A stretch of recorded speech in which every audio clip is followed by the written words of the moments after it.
I'll go to war with her. Kevin O'Leary vows to battle Notley over carbon tax. Federal Conservative Party leadership candidate Kevin O'Leary is vowing to go to war with Premier Rachel Notley and other provincial leaders if he doesn't like their economic policies as PM.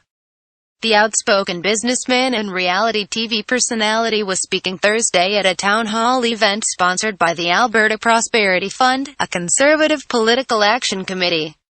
O'Leary reiterated his pledge to cut federal transfers if provinces enact policies such as the Alberta NDP government's carbon tax, which he believes curbs economic growth.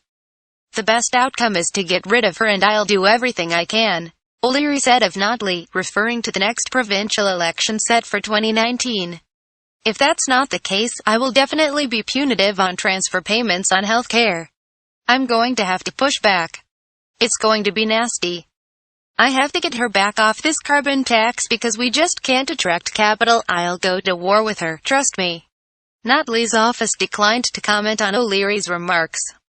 Alberta is slated to receive just over $5.7 billion in health and social transfers from Ottawa in the 2016-2017 budget year. O'Leary told the crowd of over 200 at the Metropolitan Centre that he will go after any province that gets in the way of his goal of 3% annual economic growth. He took aim at Ontario Premier Kathleen Wynne over energy policy and taxation. British Columbia's Christy Clark for that province's carbon tax, which he said is no longer revenue neutral, and Nova Scotia for its ban on fracking. The main object of his ire over the hour-long event, however, was Prime Minister Justin Trudeau, whom he derided as having no idea what he's doing. O'Leary, who made his name on the television programs Dragon's Den and Shark Tank, is viewed as one of the front-runners in the 14-candidate field to become Conservative leader, which will be decided May 27, despite living in the United States. University of Calgary political scientist Anthony Sayers said he's not sure if O'Leary's threat around transfers is red meat rhetoric designed to attract frustrated Conservative voters or illustrative of a lack of knowledge of the Canadian political system. Sayers said a PM could likely cut transfers of wayward provinces, though it would be complex, and it could be subject to legal challenges if it was seen as arbitrary, but the political repercussions would likely be significant. Such a move would likely unite provinces together against Ottawa and would end up punishing the citizens of the affected province as much as the offending government, said Sayers, who studies Canadian federalism.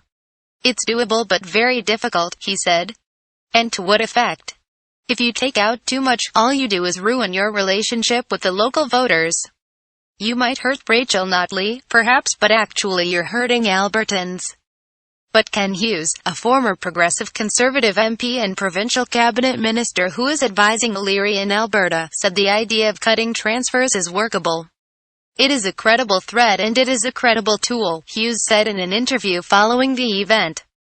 "The Government of Canada only has influence in certain areas that are provincial jurisdiction because they use spending power. And so, there are ways to withhold resources as well." O'Leary is often compared to Donald Trump, who rode a high-profile business career and celebrity status into the White House. But O'Leary said that beyond their backgrounds in business television, and their social media presence, he and the new United States president have little else in common. He said that unlike Trump, he believes in free trade and immigration. "I am not Trump in any way or measure," said O'Leary. "My strategy is to take advantage of our inclusiveness.